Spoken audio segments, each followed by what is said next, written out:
The overturning of Roe versus Wade is going in front of the Supreme Court.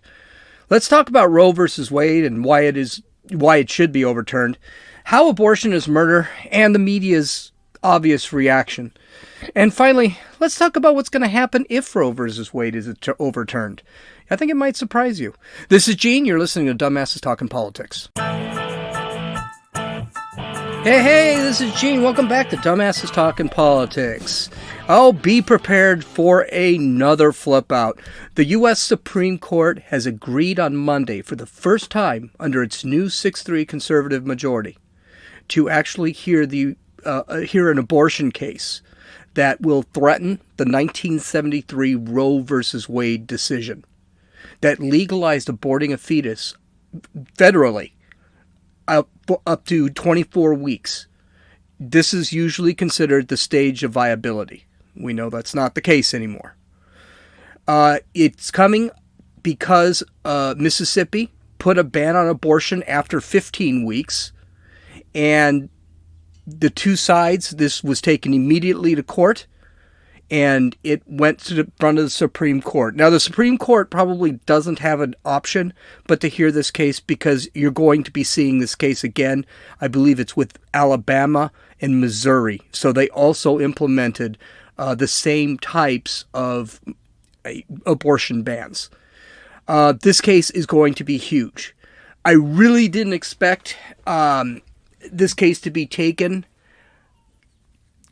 that quickly. I thought maybe the Supreme Court might kind of put it away until, let's say, the Alabama case went in, but and that's simply because it's such a hand grenade politically, and the court has already proven itself just a little bit gun shy to take on some seriously controversial cases, and I can't say this is huge, and it's huge because a lot of legal scholars see Roe versus Wade as a very problematic law, a very problematic ruling.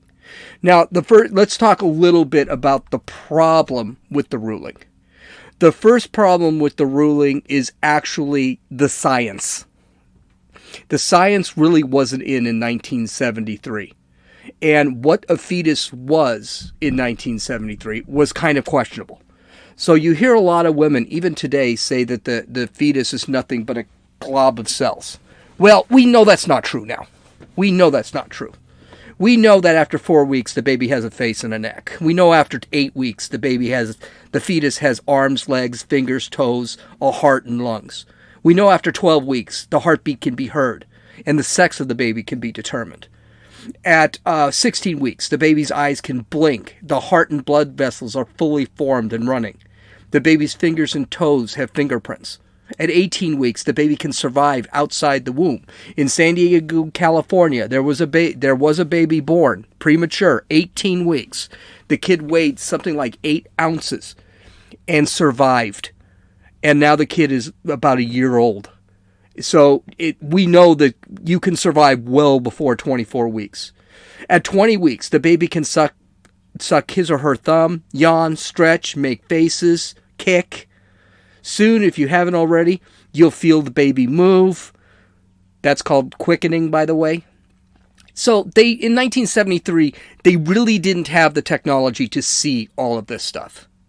The other problem is in 1978, 5 years after the Roe versus Wade, scientists created the first test tube baby. And actually, we do test tube babies all the time today. That's in vitro fertilization. We do this all the time now. And so what a test tube baby is, it's actually fertilizing an egg outside of the womb. And then the test tube baby can be put in the womb. Right off the bat, this already shows that the independence of the fertilization process. It already shows that this is actually a separate entity, a separate being. It may be a cluster of cells, but the reality is that it already has independence from the mother. You don't technically need the mother to fertilize the egg. So that basically throws out the idea that a fetus, which in 1973 is what they sought, a fetus is just an appendage for the mother. That's basically how it was seen. And a lot of women today who are uninformed actually see it like that too.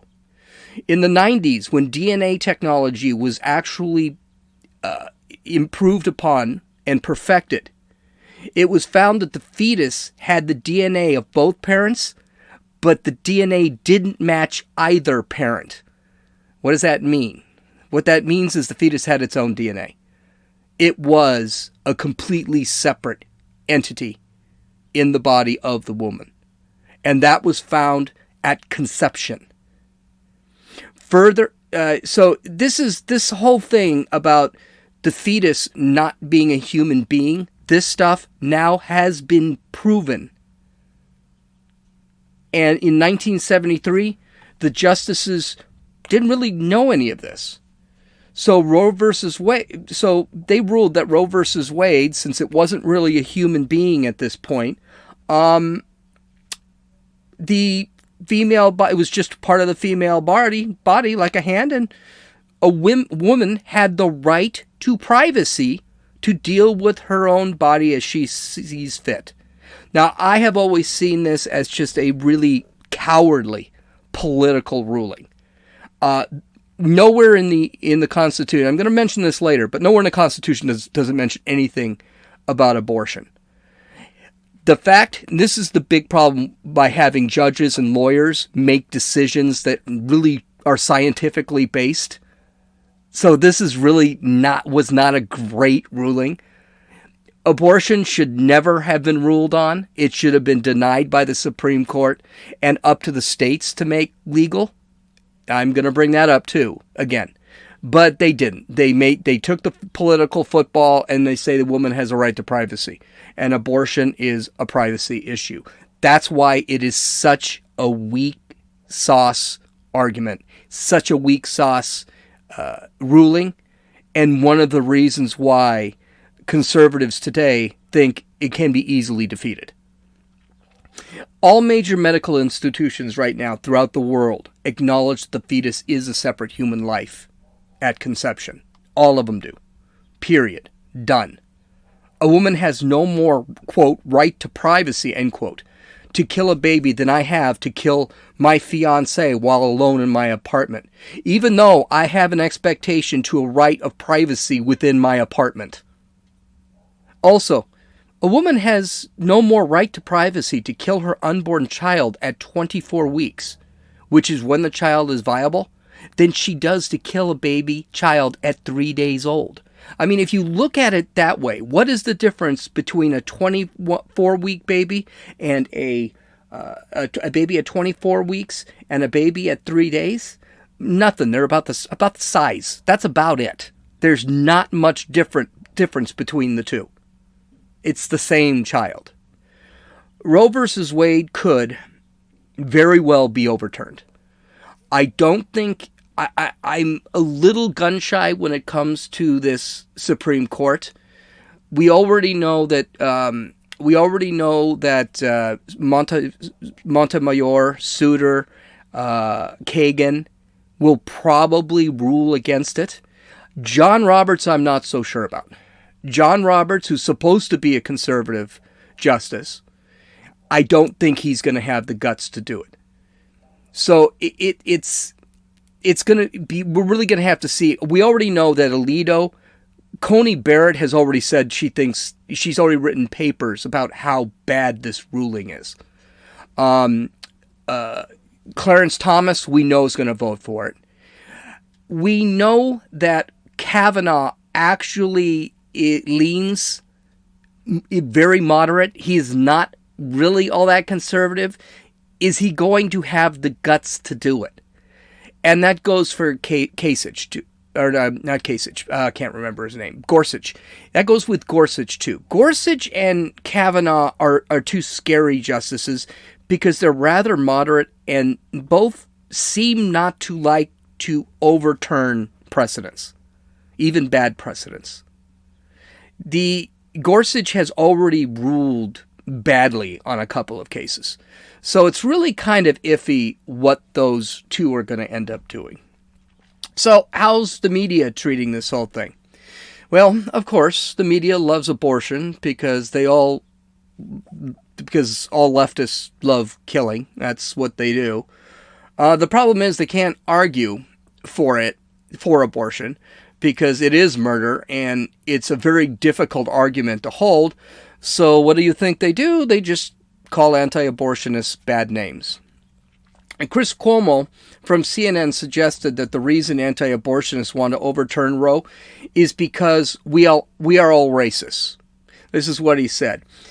It's not about the science or consensus. It's about dividing lines, legislating to the far right white fright vote, flooding the zone with 536 bills that abridge a woman's right to control her own body in 46 states. It's just like voting rights in one way. Okay, a couple things wrong. I love the far right white fright vote. Yeah, okay. First off, a woman's right to control her own body, and I've said this a billion times, it's not her body. She can control her own body, but that's not her body. That's somebody else's body. It's a separate human being, period. End of story. There's no argument here. The science has shown it. I love these guys. Always scream. Follow the science, But then when you give them science, they don't want to see it. They don't want to look at it. Also, these guys, everything is about race. You just gotta, if you're not called a racist, sexist, homophobe, bigot, you really need to look at your belief system. I got into a Twitter fight yesterday with somebody about the $15 minimum wage, and then when I told her, well, why don't you come? She actually, because I post all my dumbasses talking politics video shorts on Twitter. She looked it up. She tried to dox me, but I was kind of like, I don't care. There's nothing you can do about it. And then I said, you got a stupid podcast. Okay, why don't you come on the podcast? Let's have a debate. I'm pretty sure she'd never heard the podcast. I don't know how stupid the podcast is, but that's fine.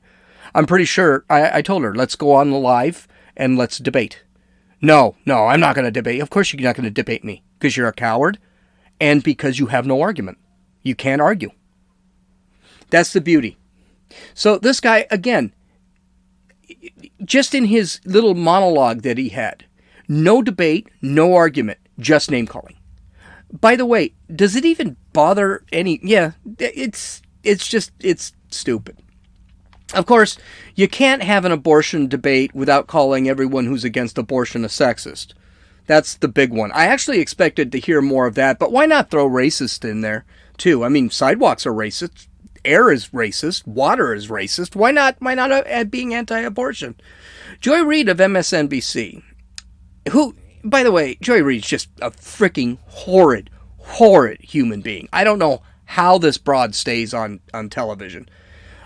She said, quote, the conservative-led Supreme Court has agreed to take up Mississippi's restrictive abortion law, and women's reproductive rights appear to be in serious danger.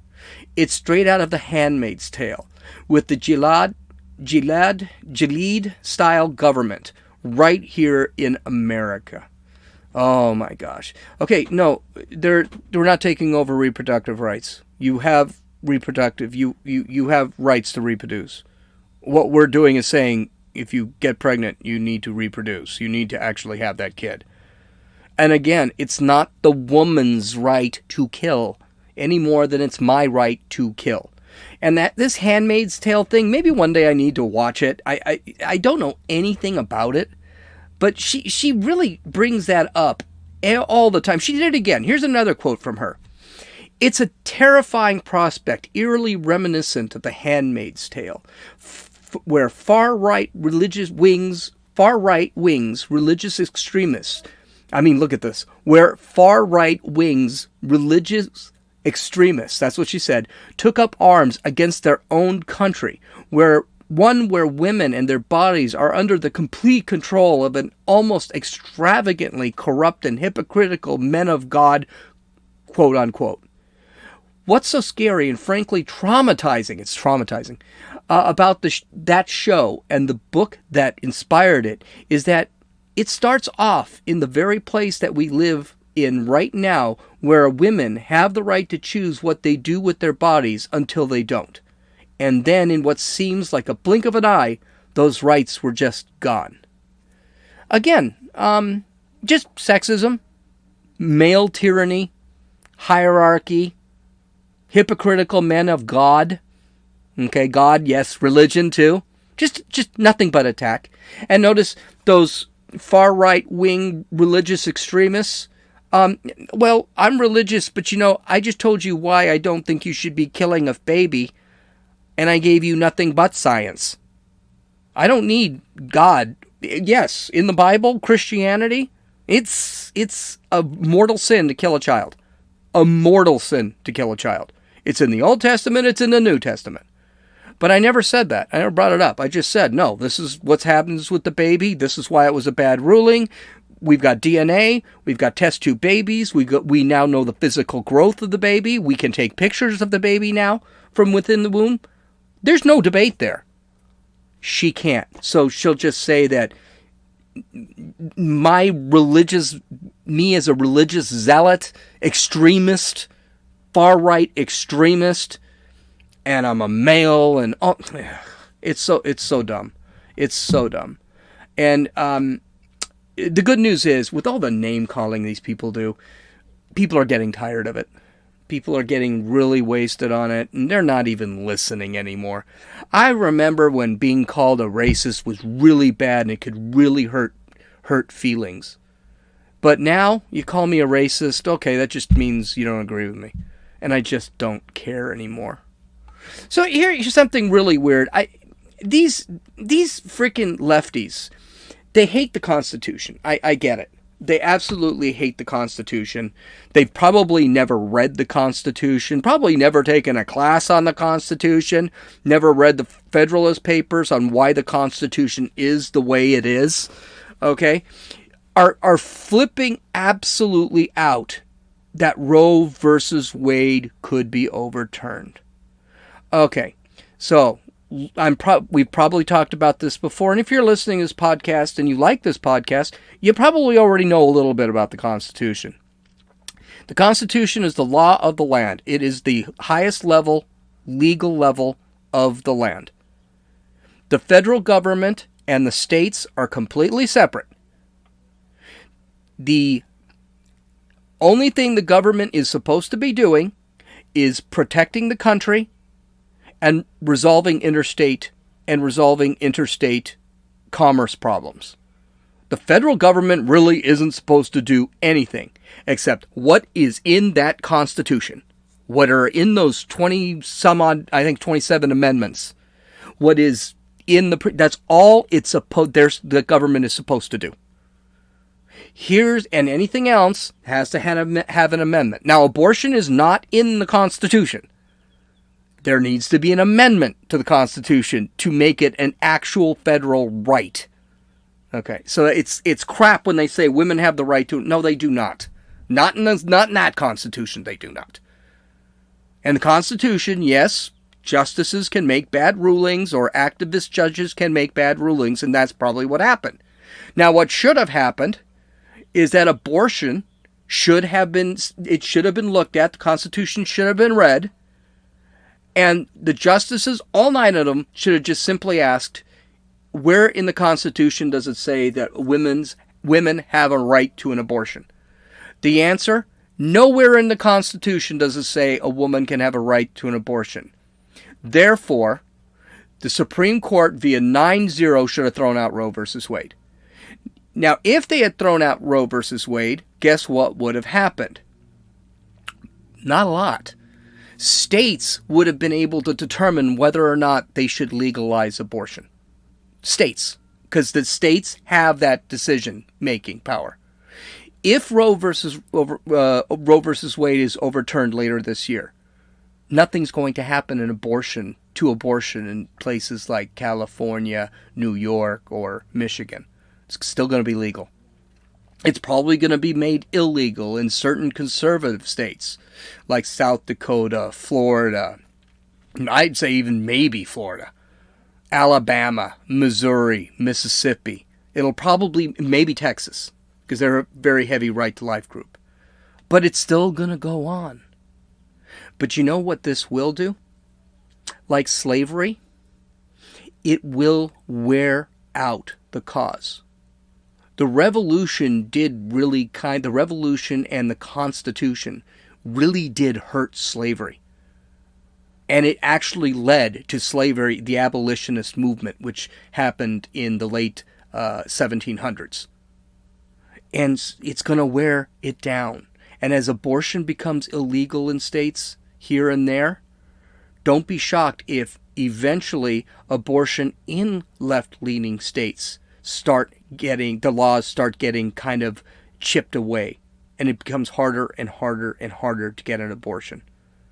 Now remember, this is what I think. I truly believe this, and I think I've got the evidence that says, yeah, you can believe this. We've been killing 10 to 30 million children since 1973 when abortion was legal. And people aren't getting abortions because of people are not getting abortions because they were raped or the mother's life is in danger or there was incest involved. That's less than 1% of the abortions. It's all out of convenience. And this is just no good. Now, I understand why some people would want an abortion. I understand it could be some bad things happening, and there are questions out there. But the reality is genocide, and it can't happen. So it's going to be a very exciting year to see what happens when this comes into play. Okay, so I've got 10 minutes left, and I was only going to talk about the abortion debate. You won't hear me talk too much about it, but we need to talk about this UFO thing because this is kind of fun. I know you've probably been hearing a lot about UFOs lately. How the military is actually beginning to release video of UFOs that were captured by the military. I listened to Dan Bongino and Tucker Carlson. They had Dan Bongino had 2 segments about it. Tucker Carlson talks about it daily, and I find it kind of interesting. Dan Bongino had a very good point. There are basically two. I don't agree with him on this, but there are only 2 things that can be. UFOs are real. There's absolutely no question. We've got another picture of them. But those UFOs could be 2. They could be alien. They could be foreign technology that is way beyond ours, and we need to be really afraid about it. Or the third, which a caller did put in, the third is it's actually our technology, and it's just being tested out. Now, I used to work at an Air Force base. I can't say which one, but the Air Force base had strict classified programs. I mean, we're talking top secret programs. They had programs such like Area 51 does. Is that what it is? Area 51? I can't remember. Where the UFOs supposedly go. And every once in a while, when we were at the base, because I worked for a company that contracted with that base, we would be told you have to leave at this time, usually at night. You have to leave at this time because we're going to be doing testing. And whenever we walked out, we'd be driving away and we'd see missiles go up. We'd see bizarre planes and things like that happen. Area 51 is another example because at one point people were screaming about these strange ships flying around, and they thought they were UFOs and things like that. And it turned out that they were actually the stealth bomber and the stealth fighters they were testing around those areas. Here's what I think. 1, I think that the UFOs, and there are UFOs, obviously, unidentified flying objects. All that means is it's unidentified. It doesn't necessarily mean it's alien, but we don't know what it is. I see the ship, and I don't know what it is. First off, I don't think it's a foreign technology. I think it's probably our technology. And we're testing it.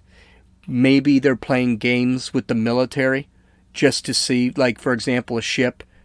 Something can be so top secret that a military ship that is traveling through the oceans may see something, but they can't really be told what it is.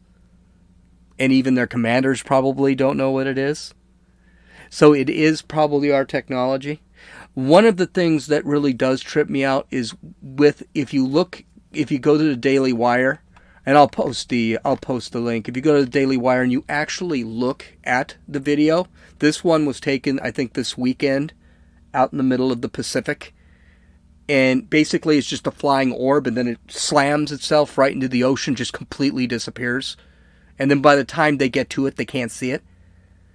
And then they had another one that they released last week where it was a kind of a tic-tac thing, and they would follow this thing. It was flying all over the place. I find it amazing that none of the video is very clear. It's black and white. They keep changing it. It's not very sharp, very pixelated. It kind of makes me wonder. On the Dan Bongino show, some guy actually said that this could be a cloaking technology, or not cloaking. Excuse me. Let me say it could be a. These people are actually not seeing what they're seeing.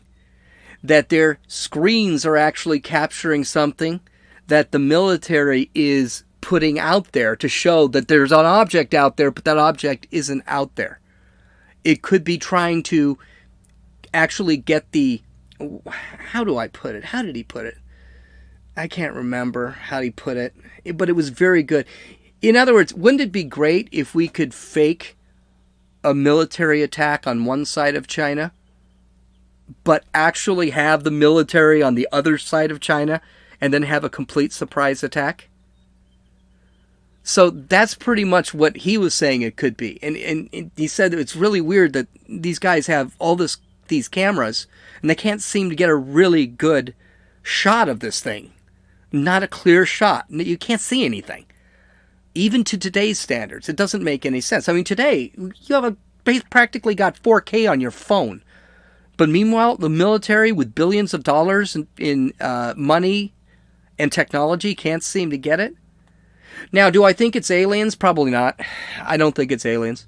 I would think that if there was an alien out there that could get to Earth, and through, you got to figure hundreds of light years or thousands of light years it takes to get here, they would probably want to see us. They'd probably want to talk to us. They'd probably want to land somewhere and have a conversation. My dad actually believes there are aliens already on Earth and that they're just mixing in with us. Okay. I don't know if I buy all of that, but I guess it's possible. I mean, nothing's impossible. I just have a hard time believing that aliens wouldn't actually want to have a talk with us. And one thing that I will agree with him is how our technology has grown exponentially. Back in the 50s and 60s, most of the computer technology was dependent on punch cards and tape. And then suddenly the microprocessor showed up. That's a technology that is just like, wow, where did that come from? How did that come about? If you think about it, the old Pentium 286s, 386s, 46s, those were amazing technology. Considering, on the moon, we were actually putting cards into machines. And then suddenly we've got a processor that can do more calculations in faster time than most. That seems very odd to me. The stealth technology is something that's just like, where did they come up with that? This is amazing technology. And sometimes you got to wonder, is some of this alien-based? I don't know. But you just got to wonder. You got to say, this is not normal technology.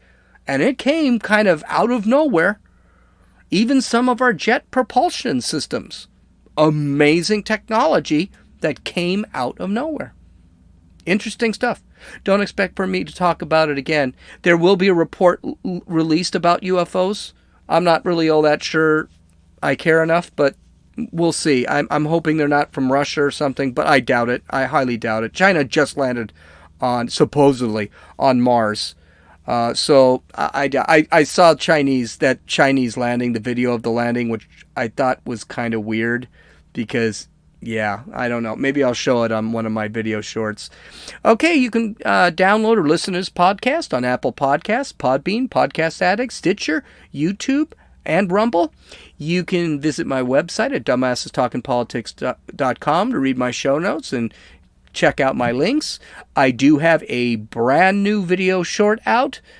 So go to YouTube or Rumble, type in Dumbasses Talking Politics, and enjoy it. This one's kind of fun. It's about the new military recruitment videos. I think it's great.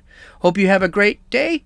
We'll talk to you tomorrow. This is Gene, and you've listened to Dumbasses Talking Politics.